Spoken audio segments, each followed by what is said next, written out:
Hey everyone, it's October 25th, 2020. My name's Bobby Frankenberg, and I'm here with the rest of the SCN crew here. And we're going to talk about some of the tabletop gaming news for the week. This week we're going to be talking about Pathfinder getting a board game. Fantasy Flight is announced the Descent Legends of the Dark game, and the Ore Group published their Q3 2020 Roll20 usage data. So we're going to get into all of that. If you've got any news that you'd like us to talk about, just send it on over to us at the Discord channel. You can find that at shadowcasters.network/Discord, and consider becoming a patron at patreon.com/shadowcasters. Patrons get plenty of rewards. Our most popular reward tier is a $5 warrior level, where you get most value for your dollar. Access to patron-only Discord channels, recordings of the full live show, priority in our Q&A, and you get to be part of the stupid game. Which is the only important thing that you need to know. Truly it is. So, all right, let's get on to the news. So, Pathfinder's getting a board game made by the games company Gyochi Uniti, and it will be called Pathfinder Arena. And this game, to me, sounds cool AF, guys. It's a competitive board game that'll be set in the Age of Lost Omens setting. There's not a lot of details yet, but what we do know sounds pretty darn cool. Players will be controlling heroes that are clashing with each other and monsters in an arena-style combat. It'll be divided up into 4 stages of challenges between monsters and heroes. Monsters are going to be summoned in, but never leave their spot. Not quite sure what that means, but that's what they said. Heroes will level up, gather new resources, skills, spells, and equipment, and the layout of the arena will be dynamic, determined by tiles that can be moved by players. It's going to be 2 to 4 players, and the crowdfunding campaign is going to start sometime in 2021. It sounds pretty cool to me. I like the arena style concept, so we'll keep you informed as we get more info about that. But speaking of board games, I've got another piece of board game news, and that is Fantasy Flight has announced their Descent Legends of the Dark game. A few months ago, Fantasy Flight Games coyly teased something at the end of one of their in-flight report streams, showing a massive Descent box that looked like none other before. Now, in case you don't know, Descent Journeys in the Dark is a fantasy adventure miniatures game for 2 to 5 players, where one player takes on the role of the treacherous overlord, controlling the game and guiding the other players through a story-driven campaign to kill monsters, find stuff, and complete quests. It's quite a popular game, and naturally people wanted to know what this new Descent box was all about. Well, Fantasy Flight finally revealed what it was all about. They're making a new game in the Descent universe called Descent Legends of the Dark. Personally, I don't know a lot about Descent. I've never played it. However, Oz has, and he plans to go more into a deep dive concerning the new info about the game next week. For now, though, since it was just announced, we wanted to give you some broad strokes about it. Before we do, Oz, I want to hear just high-level overview. What did you, from what you saw, was it, I presume that it sounds interesting to you since you want to get into it. Yeah, so I got into second edition. So second edition was designed to be GM, kind of like what they call the Overlord versus the players. But then that board game was converted, or not converted, but they made an app version for it where the app takes care of the Overlord role for the players. And that's when I got into it, because we've found that, you know, having an Overlord, because we played Imperial Assault, which is kind of the same setup where you have an Overlord and players, that it's really hard to get into sometimes and to like really create a challenge. In fact, Imperial Assault, mechanics. I think just is like a port of the, so to speak, of the Descent. It pretty much is, yeah. And then eventually they also made an app for it. Yeah. But because the game wasn't designed to be an app driven, there's a lot of like little weird things that you have to like ignore or convert or whatever. And so this game is from the ground up designed to be an app. Right. And really hammer home that role play experience. There's a lot of different little things that I want to get into for sure, but I'm incredibly excited for it. Yeah, and so to hit on the really broad strokes, just because we wanted to cover the news real quick, it's a lot of people are asking, but it's not a third edition of Descent Journeys in the Dark. They've said it's a brand new game in the same universe. It's still going to be a dungeon crawl board game. It's aiming to be more cooperative than second edition. It's got an app, like Oz has said, so no more Overlord is needed. There's going to be new mechanics, new miniatures. Everybody loves miniatures. And Oz is going to have more details on that next week. So look forward to that. The next bit of news is that the OR Group, which is the company responsible for starting Roll20, they just published their Q3 2020 industry report based on Roll20 data. The data has a lot of caveats and asterisks attached to it, but it's fun to kind of use it to get a feeling for what gamers are playing right now. It might even be more accurate than usual right now. This is my suspicion because of pandemic-induced shifts to online gaming, right? So what does the report say? Let's talk about it real quick. First of all, they said they hit a milestone of over 100 million total play hours logged on Roll20. That's pretty impressive. Wow. Yep. D&D 5e, of course, dominates, as you can imagine it often does, at a 53.26% of campaigns that were made were D&D campaigns. That's a huge domination of the market. Yeah.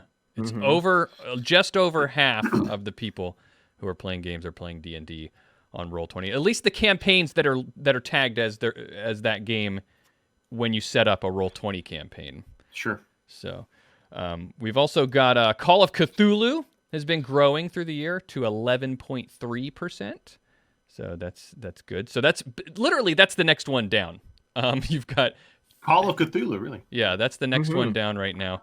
And quite a leap from 53% to 11%. And there's a lot of games, so you can imagine that there's not a lot of room left below them because they have to split up all the rest of that huge 11% in that market. It seems actually really, really good. I would be pleased with that. It is. It makes sense to me. Call of Cthulhu's had a very, very strong presence in gaming conventions all over as well. Yeah. Yeah, so here I'm going to pop up some of the numbers here, and we'll see if I can get them. But while we're looking at it, so it seems like the Call of Cthulhu numbers they even say seems to make sense because Roll20 now has a compendium support for Call of Cthulhu, and they just had their Harlem Unbound adventure or module that went to Roll20. But while they point that out, it's actually less than it was last year at the same time. It was 18% at the same time last year. So who knows? Who knows what that means? The next one is Pathfinder coming in at 5.5%. If you're looking at the screen, it looks like 3.87%. But if you combine Pathfinder and Pathfinder Second Edition, it comes at 5.5%. So right there, all three of those is something like, 70, 80% of the pie, I think.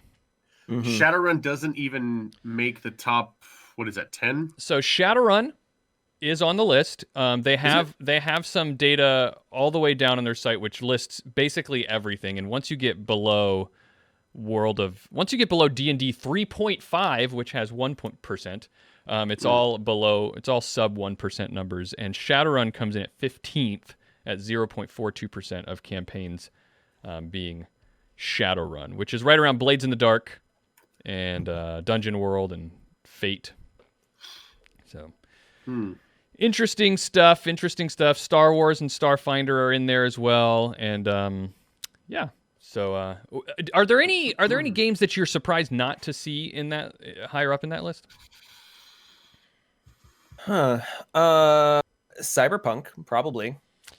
Cyberpunk, especially because we're going near, we're this close to the video game releasing. But yeah, Cyberpunk 2020 is at 0.16% in Cs, and Red, which is the recent one, is 0.09. Yeah, I think we'll see a bump. We'll see a bump.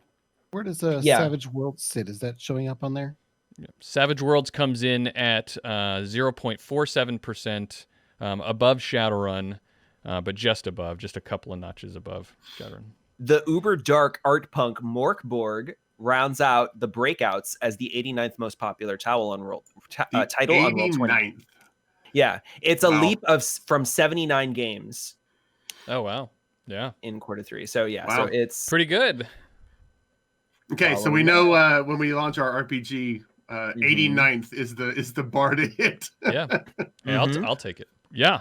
That's what we've got for Roll20 kind of stuff. 100 million hours logged. What I didn't dig into was is that just this year?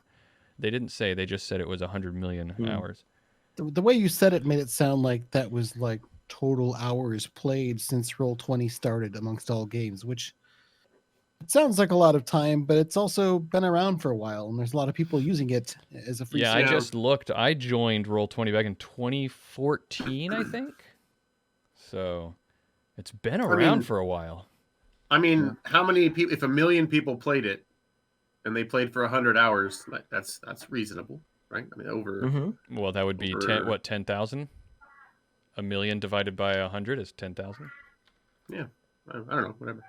Side note, something interesting that I like about this report, or that I noted about this report, was they made the same observation that I did back in my Morkborg video or segment, where if you combine Apocalypse World and all the games that are in that kind of flag, they're the 6th most popular system. They outrank Starfinder just below Pathfinder.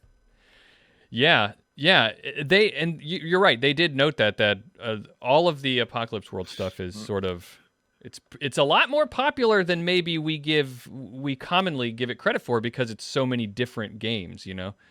But it's up there. So interesting. I guess I didn't have and again, I think you're right with all the caveats and whatnot. I understand that, but like, I guess when you're at a convention, or when you're talking with people, or when you go into a bookstore or whatever, it doesn't convey immediately exactly how much bigger Dungeons and Dragons is than even the next biggest role-playing game. Yeah, I think when you go to a convention, everybody's excited to try new things, right?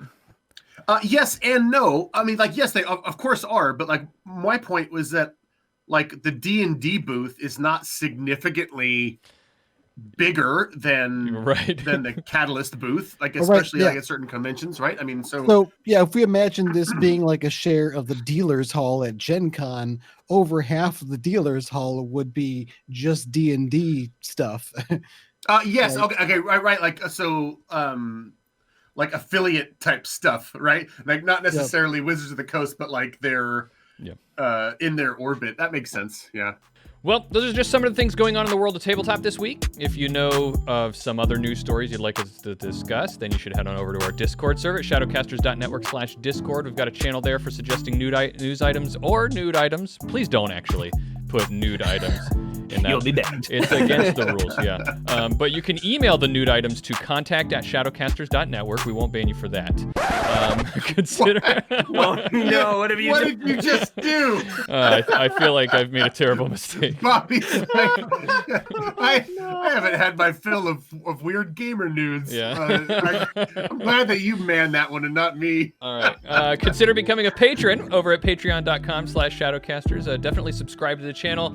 Click the bell icon below. Make sure to get notified whenever we have a new video or stream. My name's Bobby, and these are the rest of the SCN crew, and we'll see you next week for some more SCN news.